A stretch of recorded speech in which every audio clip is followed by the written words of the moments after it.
Não é esse, por acaso acho que é esse. 1, 2, 1, 2. 1, 2, 3. 1, 2, 3, 4, 5, 6.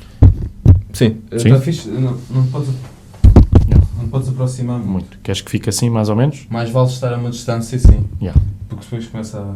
Yeah. Muito boa noite, sejam bem-vindos a mais uma edição das Madragoas. Cá estamos para mais uma hora agradável de conversa. Espero eu que seja agradável. Não, vai ser com certeza agradável. O meu convidado é o Tiago Cavaco. Tiago, seja bem-vindo aqui às Madragoas mais uma vez. És eu faço sempre uma piada muito básica, que é quando alguém vem cá pela segunda vez e digo que a pessoa não passou no teste. Não sei se passaste no teste ou não, e tendo em conta que vieste cá por causa de um livro sobre o casamento. É verdade. Poderíamos dizer que tinhas chumbado, mas como te mantens casado, acho que esta piada também não, esta piada não se aplica. Tiago, nós conhecemos já há algum tempo, já falámos várias vezes. Eu não sei se isso facilita ou dificulta uma entrevista. Pode dificultar ou facilitar. Tenho essa expectativa também para saber como é que isto vai correr a esse nível. Por vezes as pessoas com as quais estás mais à vontade podem dificultar-te ou facilitar-te o trabalho. Vamos ver como é que isto corre. Eu creio que não, eu estou otimista, até porque tu és um bom conversador e, portanto, quando as pessoas conversam bem, mesmo, acho que o fator conhecimento, acho que não tem de jogar contra, pode jogar a favor. Tiago Cavaco, que é pastor. Tiago, eu quero começar mesmo por aqui. Há uns anos, tu, graças mais se calhar à música do que ao facto de seres pastor, tiveste alguma atenção mediática. Não é que hoje em dia não tenhas, mas houve de facto uma altura da tua vida em que É verdade. Fizeram-se reportagens sobre ti na SIC, na RTP, que aliás podem ser vistas no YouTube. Elas estão por lá. Chateou-te. É aquela coisa de seres pastor, de fazeres música rock. Essa caricatura... Ou melhor, não sei se é uma caricatura ou não. A pergunta é mesmo essa. Se achaste em algum momento que poderia ser uma caricatura demasiado fácil. Sentiste isso? Sim, eu acho... Bem, por um lado há um distanciamento de que quando as coisas amainam um bocadinho, nós podemos olhar para elas com outro tipo de frieza. E uma das coisas pelas quais eu estou grato é que a atenção que as pessoas dão é uma coisa que nós devemos valorizar. E, portanto, eu sou grato por toda a atenção, aquela curiosidade, aquele interesse. Sem dúvida, como tu dizes, é verdade que uma boa parte das vezes a abordagem diante de elementos que são estranhos, fora do comum, a questão da religião, ao mesmo tempo a questão da música rock, permitia, vamos dizer assim, um quadro tão típico no sentido, não era no sentido de ser normal, mas no sentido de ser tão estranho que as pessoas só podiam abordar quase uma forma turística, não é? Que é tirar um retrato rápido e arquivar no seu quadro mental de, olha, vi mais uma coisa fora do comum. E nesse aspecto, muitas vezes o tratamento da história acabava por, lá está, ficar um bocado à turista, uma fotografia rápida, um bocado rasa. Tanto assim era que numa segunda abordagem parecia que já não era possível dizer mais nada, senão a coisa cómica de um pastor que faz rock. E portanto, a esse nível eu acho que a caricatura muitas vezes se criou, sem dúvida nenhuma. Tu hoje vens aqui às Madragoas a falar-nos, entre outras coisas, claro que podemos sempre falar de outras coisas, vamos falar obviamente também de fado, um bocadinho, lá mais à frente, mas de dois livros. Eu poderia ter acrescentado aqui um outro, porque entretanto também editaste um outro, Sermões contra a Preguiça, mas eu quis ter aqui o mais recente, este aqui, Cuidado com o Alemão. Onde é que, e para despacharmos já esta questão mais prática, onde é que as pessoas podem encontrar este livro, Tiago? Bem, ele está quase a chegar às lojas, porque nós lançámo-lo e quisemos durante alguns meses que ele estivesse ainda antes a ser vendido pela editora, que neste caso a editora é a própria igreja que o editou, mas as pessoas podem ir à internet e comprá-lo na WUC, podem comprá-lo também no site da editora que coedita com a igreja, que se chama Letras de Ouro. Portanto, basta colocar Cuidado com o Alemão no Google, que vão lá parar para comprar via internet. De qualquer maneira, nós esperamos que ele esteja a chegar a qualquer loja, a qualquer livraria, mais ou menos no início de abril. Este é o teu livro mais recente, já lá vamos a ele, Cuidado com o Alemão, 3 dentadas que Martinho Lutero dá à nossa época, mas há aqui um outro também sobre a mesa que eu decidi trazer, tem mais algum tempo. Tem quanto tempo este? O Ter Fé na Cidade vai 1 ano e meio. Um ano e meio. Ter Fé na Cidade. Se calhar começamos por aqui. Porque tem sido uma das características mais fortes do teu ministério, é assim que se diz, Tiago, ajuda-me na gíria evangélica. Na gíria evangélica, no teu ministério e da tua igreja, a Igreja da Lapa, esta relação com a cultura. E este livro passa um pouco por aí. Daquelas perguntas de Algibeira, tendo um livro destes pela frente, mas é difícil ter fé na cidade hoje em dia? Sabes, eu acho que na prática, em qualquer época da história do mundo, foi sempre difícil ter fé na cidade. Eu acho, por isso é que a cidade se torna também, vamos dizer, eu acho que o polo de atração que a cidade tem em relação a qualquer pessoa é porque há um lado há uma imensidão tão grande na cidade, porque quando a contrastamos com uma vida mais tranquila fora da cidade, que por um lado atrai, e os grandes desafios da cidade são também parte daquilo que nos faz ficar admirados, sobretudo, e agora não penso nisto quando hoje vim para aqui, andei por Lisboa, não é? Andei por Lisboa, usei transportes, fiz uma série de coisas, passei pela cidade. Como estou na minha cidade, não noto tanto a diferença, mas quando vou a outras cidades, as outras cidades impressionam por aquele misto de grandeza, sobretudo se for uma cidade maior que Lisboa, mas também por outro lado, porque uma cidade é sempre também a coleção das suas dificuldades, o facto de juntar pessoas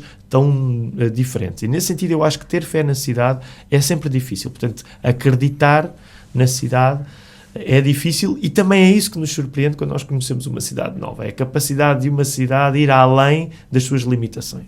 No caso da Igreja da Lapa, tem sido difícil este percurso da relação com a cultura, ou fazendo a pergunta de uma outra maneira. É algo que vocês procuram mesmo? Que, aliás, todos os anos tem uma iniciativa, que é o fim de semana cheio na Lapa, em que convidam figuras da cultura que podem não ter nada a ver... Geralmente não têm. Geralmente não têm nada a ver com a vossa religião. São pessoas que muitas vezes nem sequer têm fé e que são convidadas para tertúlias. Essa é a palavra, aliás, usada pelo Nuno Markle neste livro. É verdade. É algo que procuram mesmo? Sim, isso? Sem dúvida. E procuramos até porque já de há uns anos para cá, desde que começámos a fazer isso, notámos que pelo facto de chamarmos as pessoas a entrarem numa igreja, que ainda por cima, como não é uma igreja católica romana, é uma igreja protestante, em Portugal é uma coisa que a maior parte das vezes os nossos convidados estão a entrar pela primeira vez numa igreja protestante. Então também notamos que esse convite e essa oportunidade para conversar com as pessoas no contexto da nossa igreja tornava as coisas, eram coisas fora do comum para os próprios convidados, eram coisas fora do comum para nós que convidávamos. Então as conversas, e eu acho que isso é uma das coisas que se nota, e as pessoas podem verificar isso no canal da Igreja da Lapa no YouTube, que nota-se que há assim um sentido de aventura a acontecer. E sei lá, lembro-me de um exemplo um bocado óbvio, por ter sido provavelmente os convidados mais populares, quando o Governo Sombra foi lá. Este ano tivemos pessoas como a Assunção Cristas, como a Ana Bacalhau, como o João Galamba junto com o Adolfo Mesquita Nunes, e em qualquer uma destas conversas, podia falar noutras, mas em qualquer uma destas conversas há sempre um sentido de uau, isto é a primeira vez que estou a fazer, e eu acho que é isso que também torna as coisas divertidas. E as pessoas entram na tua igreja, tens noção disso, com certeza, com muitos preconceitos que uma cultura católica acaba por passar em relação às igrejas evangélicas. Eu já visitei a tua igreja várias vezes, e também já convidei alguns amigos a passarem por lá, alguns deles até que conhecem a tua música, que te conhecem a ti, mas há sempre uma espécie quase de, não sei se esta é a palavra indicada, mas eu vou utilizar, medo daquilo que pode acontecer lá. Tens noção disso? Sim, sabes que essa é parte do prazer. A parte do prazer é esse medo. Sabes que as pessoas julgam o verdadeiro punk rock é essa parte de ir à igreja, não é a parte de ouvir música popular mais ou menos barulhenta. Eu acho que o verdadeiro punk rock, a verdadeira provocação é quando, além de tudo aquilo que tu podes fazer, estando tu na posição de quem domina o processo. Imagina, as pessoas podem ouvir um disco meu, podem gostar mais ou gostar menos, mas quando estão a ouvir um disco meu, elas estão a dominar o processo, elas carregam num botão para parar se não estiverem a gostar. Ora, ir à igreja do músico, que também é pastor, de facto aí é quando tu tens mesmo, eu detesto esta expressão, as pessoas hoje gostam muito da expressão a zona de conforto, eu acho que é das expressões mais irritantes e que devia ser erradicada, mas se quisermos usá-la, é quando tu tens de estar num sítio onde tu não és quem domina o processo. E, portanto, quando alguém vai à igreja, é isso que torna as coisas saudavelmente divertidas, não é? E eu acho... aliás, é uma coisa que acaba também por entrar no livro do Alemão. Eu acho que no dia em que as igrejas evangélicas perderem a capacidade de assustar as pessoas, em grande parte não vale a pena já ir lá. É esse susto que eu acho que faz parte e que a religião hoje, por se ter tornado uma coisa menos consensual, uma coisa mais, menos natural, é isso que também, para mim, interessa-me. Esse lado das pessoas sentirem, um bom medo, um bom receio, ter de lutar contra preconceitos, é isso que torna a nossa vida realmente diferente. Estou a imaginar-te dizer, venham à Igreja da Lapa, saia da sua zona de conforto. Isso eu já não diria, estás a ver? A segunda parte eu já não diria. Tiago Cavaco é o meu convidado de hoje. Estamos aqui à conversa a propósito daquilo que ele tem feito com a Igreja da Lapa, mas também destes livros, Ter Fé na Cidade. Este livro continua disponível? Acabamos por falar... Continua. Okay. Sim, em qualquer livraria, ou pelo menos na maior parte delas, eu confesso que faço aquela coisa um bocado irritante, que é quem escreve livros às vezes anda pelas livrarias a ver se os seus livros lá estão, e geralmente encontro o Ter Fé na Cidade lá. Está então disponível ainda, e também Cuidado com o Alemão, brevemente disponível em todas as livrarias, ou pelo menos algumas, as que têm bom gosto. Tiago Cavaco, convidado de hoje das Madragoas. Vamos então ouvir dois temas de uma fadista que tu aprecias, Tiago. Vamos ouvir a Hermínia Silva. O que é que te encanta na Hermínia Silva? Bem, há ali um lado de alegria imediata, ao mesmo tempo, bem, e no fado isso acontece, há sempre uma alegria que não nega a tristeza, que mistura as duas coisas numa só, e a exuberância da Hermínia, que eu acho que quando a descobri há uns anos, de facto, aquilo tocou-me. Senti ali um ímpeto que para mim que vinha do rock, eu pensei, isto é muito rock and roll. Tendinha, Hermínia Silva, e depois também Vou Dar de Beber a Alegria, já que falamos de alegria, esta recriação de Hermínia Silva de um tema de Alberto Jandes, também a partir de Alberto Jandes, conhecemos o Vou Dar de Beber a Dor, de Amália Rodrigues, aqui uma outra versão, Vou Dar de Beber a Alegria, de Hermínia Silva. Vou dar de beber a alegria, Hermínia Silva, e aquele momento em que eu tinha uma grande pergunta para fazer, aliás, que se calhar seria a única grande pergunta desta conversa que eu tinha para fazer ao Tiago Cavaco, mas já foi, não me lembro. Pode ser que me lembre ao longo desta conversa. Vamos então conversar um pouco sobre este livro, Tiago. Chama-se Cuidado com o Alemão, o teu novo livro. 3 dentadas que Martinho Lutero dá à nossa época, nos 500 anos da Reforma Protestante. Verdade. Eu acho que a primeira pergunta que eu te devo fazer é, muitos daqueles que nos estão a ouvir nem sabem muito bem o que é a Reforma Protestante. Não é do conhecimento geral. Ou podem ter uma ideia, obviamente, mas não sabem quem foram os principais protagonistas, o que é que eles fizeram e qual é a importância da Reforma. Este livro também tem um lado histórico que procura contextualizar as pessoas daquilo que se passou.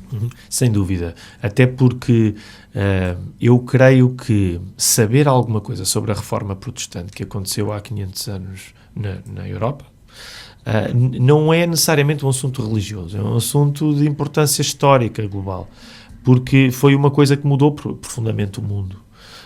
É verdade que, como nós estamos num país mediterrâneo, e os países europeus do Sul, em grande parte se mantiveram, ou resistiram mesmo à influência da Reforma Protestante, o que faz com que meio milénio depois seja um assunto em grande parte desconhecido em Portugal e as pessoas saibam um pouco sobre ele.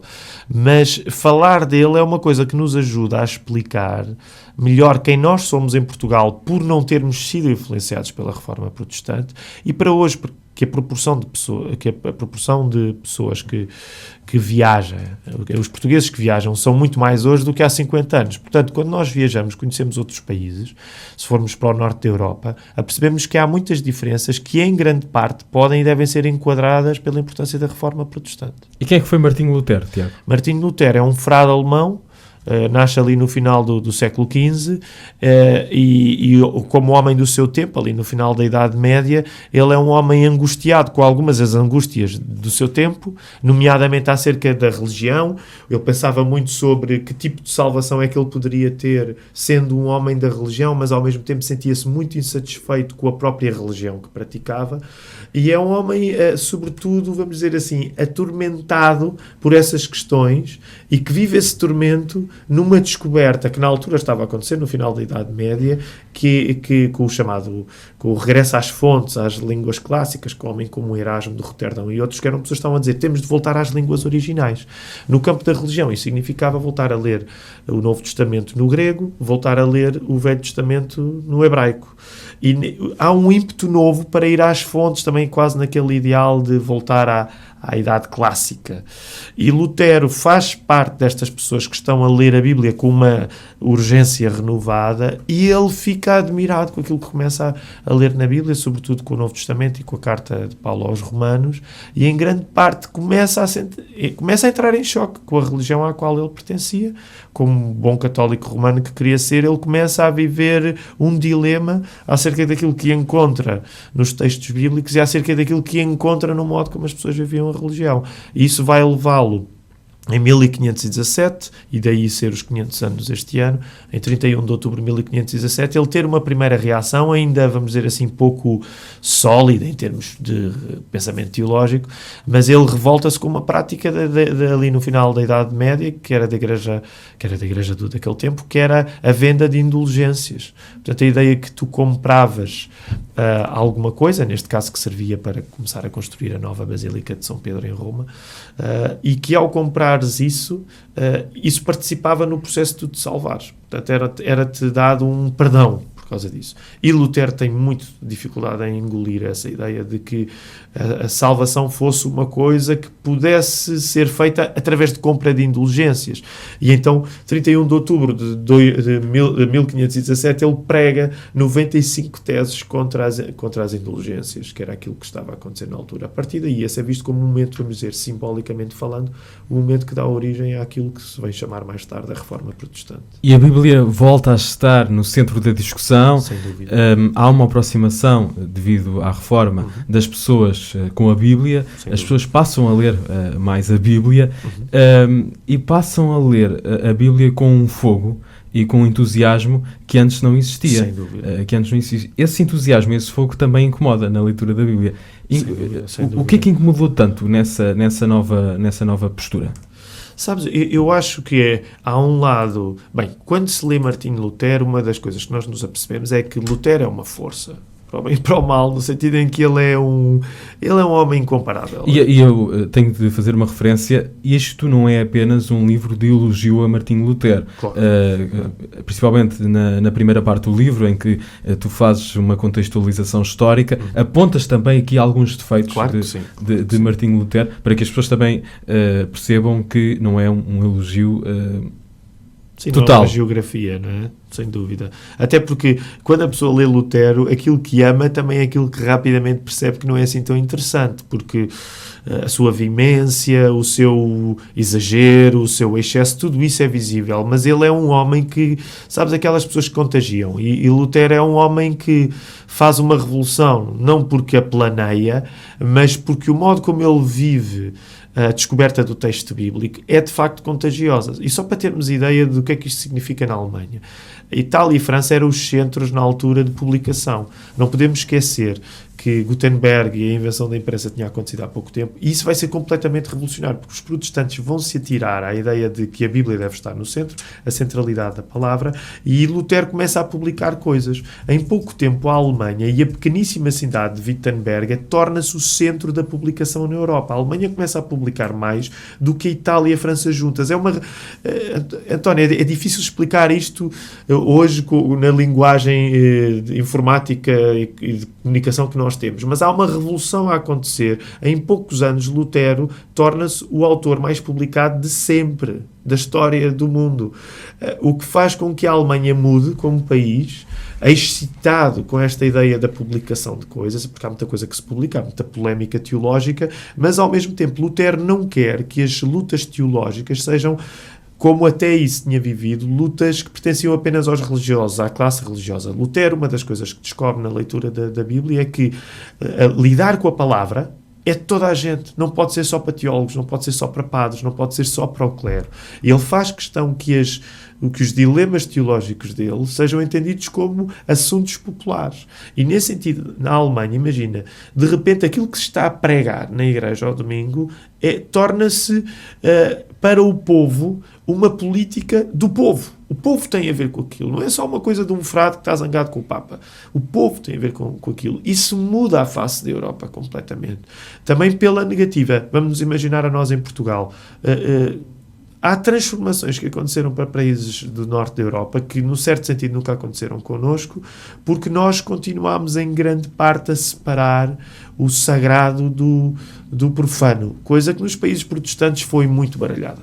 E no caso dos países protestantes, no caso das igrejas protestantes, a vida comum é uma das coisas que eu achei graça neste livro, está mais ligada com a experiência religiosa também. Sim. Enquanto talvez nos países católicos há uma separação clara, nos países protestantes as duas coisas confundem-se. E há até uma passagem com muita graça em que tu dizes aqui que o próprio Martinho Lutero encontra Deus numa rotina tão simples como chegar a casa, tocar flauta com as crianças, comer uma salsicha e fazer amor com a mulher. É verdade. E isso tem muita graça. Nós não vivemos as coisas assim num país católico. Sim, tu vives as coisas assim, talvez. Mas num país com a maioria católica, não vives as coisas assim. Sem dúvida. E trazer a Bíblia para o centro, com a edição, aliás, de um livro destes também, se na altura, com Martinho Lutero, foi incomodativo para grande parte da Igreja, daí a Reforma, daí esta separação, hoje em dia continua a ser incomodativo trazer a Bíblia para o centro num país com a maioria católica?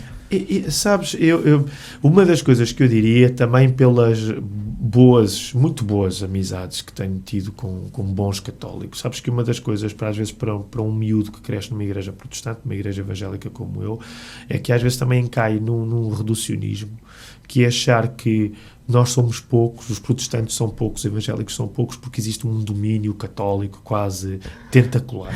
E de achar também que nenhum católico lê a Bíblia. Exatamente. E à medida que tu vais conhecendo bons católicos, e é verdade que eu gosto de distinguir um bom católico de um católico que não é sério, mas à medida que tu vais conhecendo um bom católico, vais-te apercebendo que hoje um bom católico procura a leitura da palavra, não necessariamente do mesmo modo que um protestante o faz, mas procura, e vais-te percebendo também que na época em que nós vivemos é tão difícil ser um bom católico como é difícil ser um bom protestante. Portanto, e isso é uma coisa que é preciso, que eu acho que é necessário ser dito, porque muitos amigos que eu tenho, que são bons católicos, são pessoas tão ou mais sérias do que eu, e vivem a fé com tanto ou mais sacrifício que eu vivo. Às vezes até com algumas desvantagens que um protestante tem, porque um protestante tem a vantagem de dar-lhe o benefício da dúvida, não sabem muito sobre ele. Ao passo que um católico, as pessoas assim, isto é a religião da minha avó, é a religião que a minha família teve e que eu já não preciso ter. O meu amigo Filipe Costa Almeida costuma dizer isto com razão, e ele tem razão. Eu não levo isso, eu digo sou protestante e no geral as pessoas não me sabem cartografar tão bem. Agora, também é verdade que, tendo dito isto, porque acho que preciso ser justo em relação a uma maioria católica romana, a ênfase na palavra, e eu agora uso aqui a palavra como sinónimo de palavra de Deus, entendida como a Bíblia, mas também como palavra no sentido mais global, hoje continua a ser desestabilizador, sobretudo porque o nosso momento, há uns que o chamam mais pós-moderno, seja lá o termo que preferirmos usar, mas é um momento onde, em grande parte, e não quero tornar a conversa muito filosófica, mas em grande parte as pessoas acham que as palavras é uma opção que nós fazemos em relação à realidade. Portanto, as pessoas acham que... Há até um desprestígio da palavra. Sim. Mais vale uma imagem do que mil palavras. Sim, sem dúvida. Isso não se explica com palavras. Essas coisas não se explicam com palavras. São frases que ouvimos muito, não é? Sem neste dúvida. tempo. E que acabam, mesmo que seja inconsciente, mas acabam por trazer às vezes uma ideia da banalização da palavra. As pessoas acabam por achar que a palavra é aquilo que nós decidimos fazer com elas. Ora, a cultura protestante diz o contrário.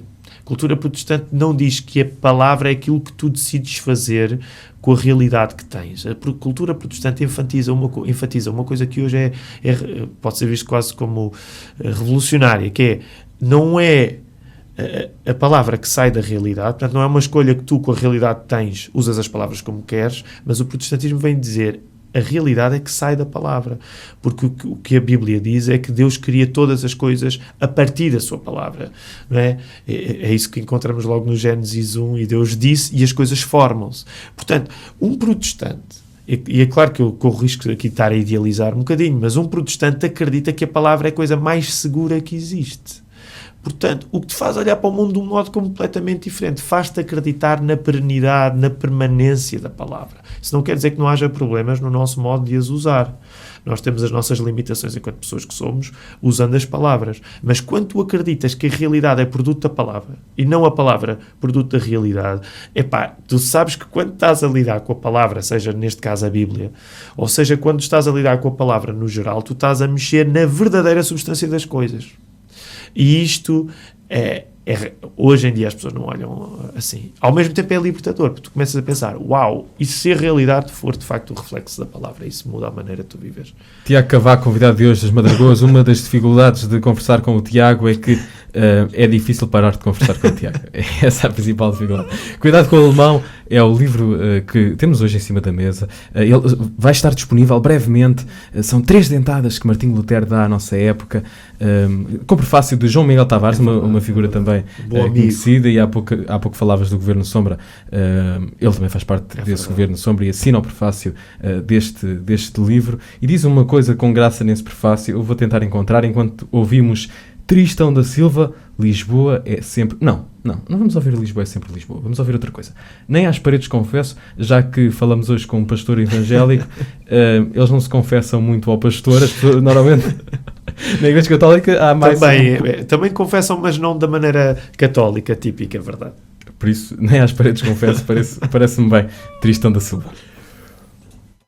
Ao conversar com a Teresa, minha mulher, sobre a família Cavaco, disse certa vez: uma piada continua a ser o melhor resumo que consigo fazer deles. O Tiago e a Ruth educam os seus filhos como se acreditassem mesmo em Deus. Estas são palavras do João Miguel Tavares no prefácio deste teu livro, porque de facto isto é uma... Muitas vezes, e não estou a dizer que seja o caso do João Miguel Tavares ou da mulher, mas muitas vezes as pessoas têm esta ideia de acreditar em Deus. Se lhes perguntas, acreditas em Deus? As pessoas dizem que sim, mas vivem muito pouco de acordo com isso. Sim, eu acho que sim. E também... Nesse aspecto acabas também por parecer uma criatura estranha quando sais da tua igreja. Sabes que eu também, sinceramente... Aliás, este prefácio, este texto do João Miguel é um verdadeiro gesto de amizade. Nós somos amigos há algum tempo.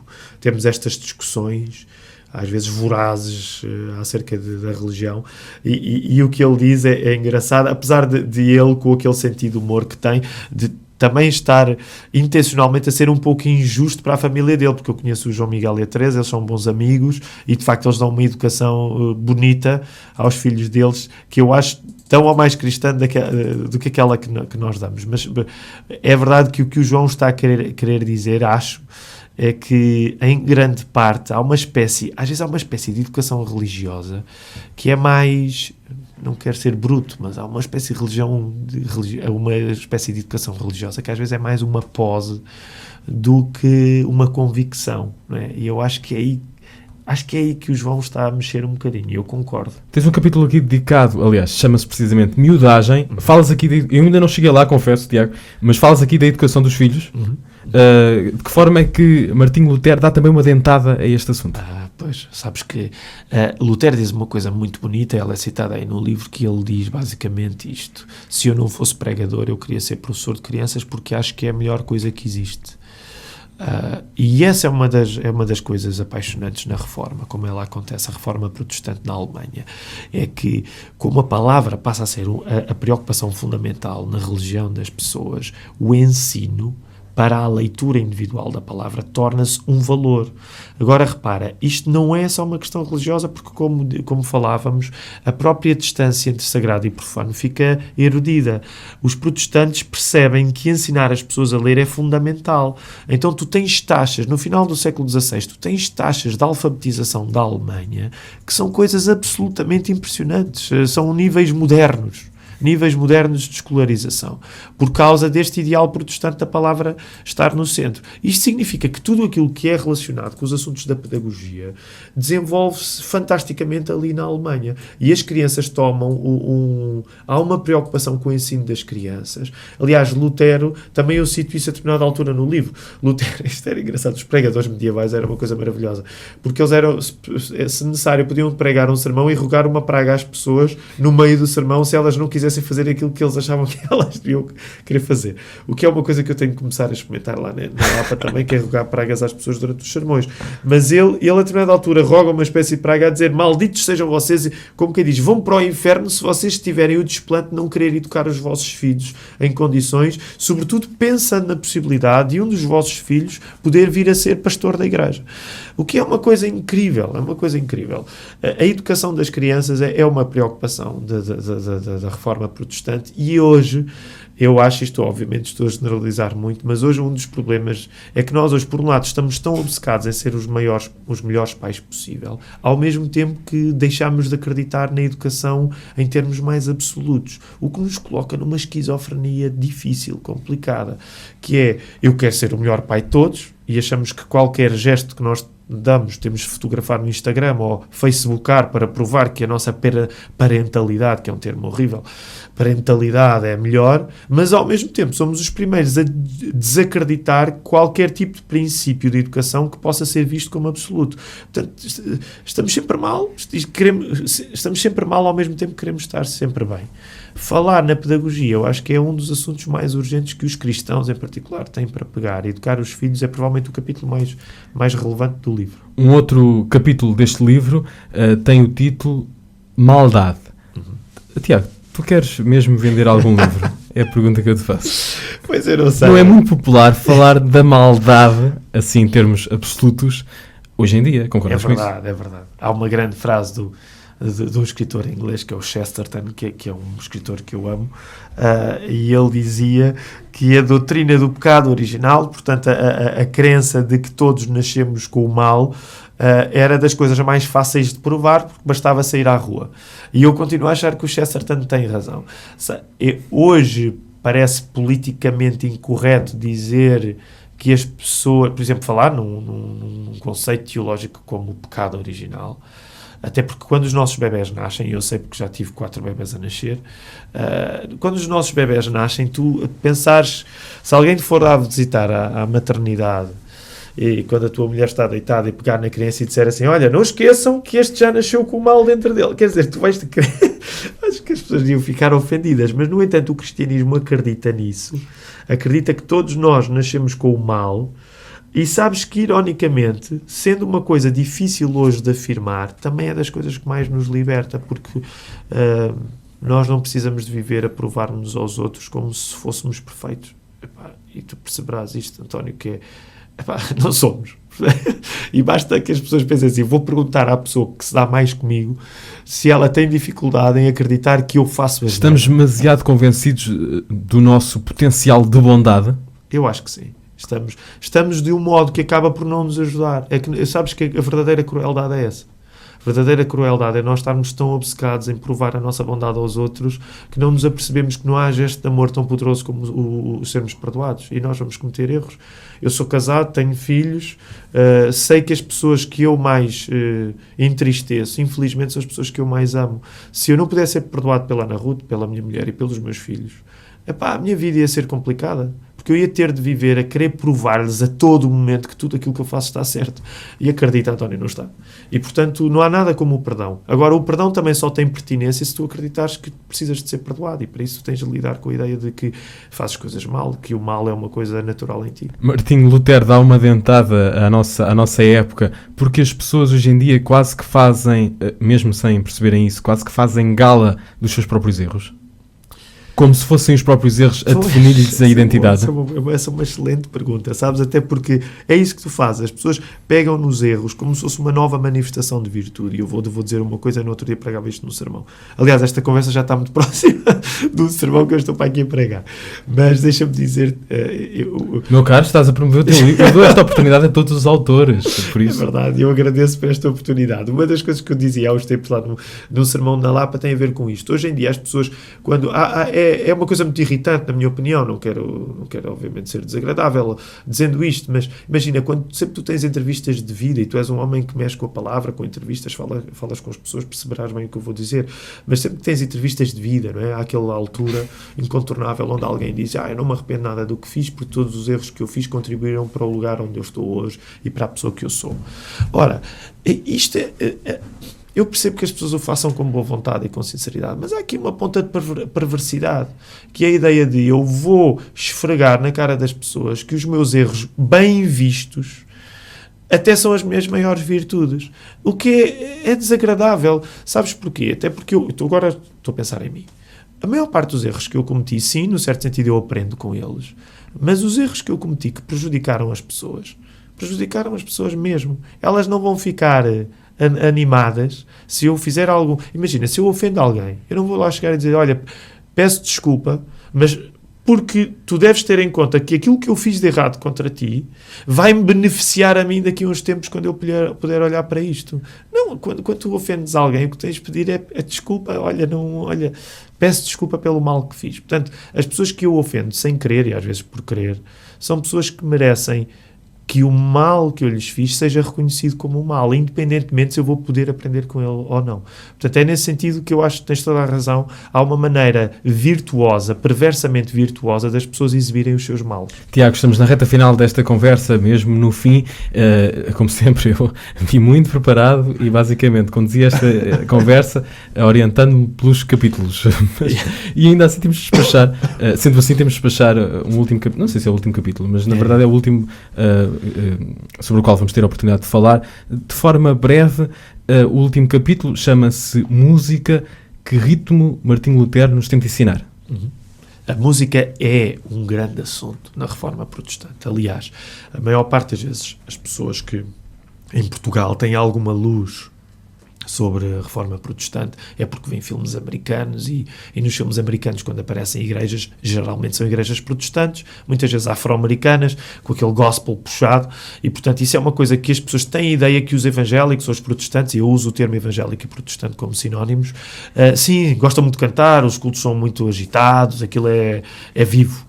E essa é uma das marcas que o protestantismo traz. E já que há bocadinho falámos de preconceitos, diz-se muitas coisas negativas das igrejas protestantes, mas quando alguém, mesmo alguém, ou principalmente alguém que não tem muito conhecimento, uma das coisas positivas que diz é precisamente isso. Mas pelo menos são mais animados, cantam umas músicas e tal, não é? É uma coisa que se diz muito, uma ideia que passa. Sem dúvida, e essa preponderância da música está relacionada com a preponderância da palavra, porque uma das coisas que Lutero vai fazer na igreja, que depois mais tarde veio a chamar-se Igreja Luterana, por causa dele, essa preponderância tem a ver com a ideia de que se a palavra está no centro, a adoração que tu prestas a Deus tem de ser também presa à palavra e, portanto, tem de ser uma coisa mais inteligível, mais compreensível. Deixou de ser tão mística, a música deixou de ser tão complicada para se tornar mais simples, para tu poderes dizer aquilo que a palavra fez em ti, usando tu próprias palavras, e a música entra aí.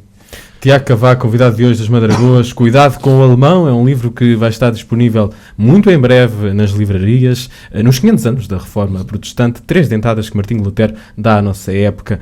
Tiago, há também este livro, que os sermões contra a preguiça também continuam disponíveis, falámos menos deles, mas também estão por aí, assim como este Ter Fé na Cidade, o diálogo entre uma pequena igreja de bairro e a cultura. O autor também, Tiago Cavaco, foi o meu convidado de hoje. Tiago, várias formas das pessoas te lerem, também podem sempre passar, eu sei que tu convidas sempre as pessoas a passarem pela Igreja da Lapa. Sem dúvida, claro sim, são muito bem-vindas. Podem passar por lá, e nós despedimos-nos com Alfredo Marceneiro, o Marceneiro, aqui um autorretrato bem interessante. Tiago, queres acrescentar alguma coisa? Era isso, que as pessoas pudessem ou ir ouvir à internet, há sermões, e pudessem ir cheias de medo à igreja e talvez saiam de lá com menos medo. Eu acho que aventuras destas são sempre interessantes.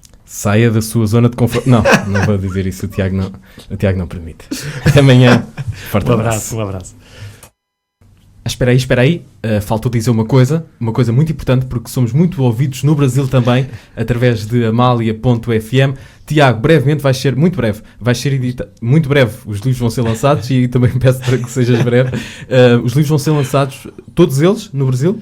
Portanto, 3 livros vão ser lançados: O Cuidado com o Alemão, O Ter Fé na Cidade e Os 6 Sermões contra a Preguiça. O Ter Fé na Cidade já está, atualmente, já está à venda no Brasil, e O Cuidado com o Alemão e Os 6 Sermões contra a Preguiça no início de março.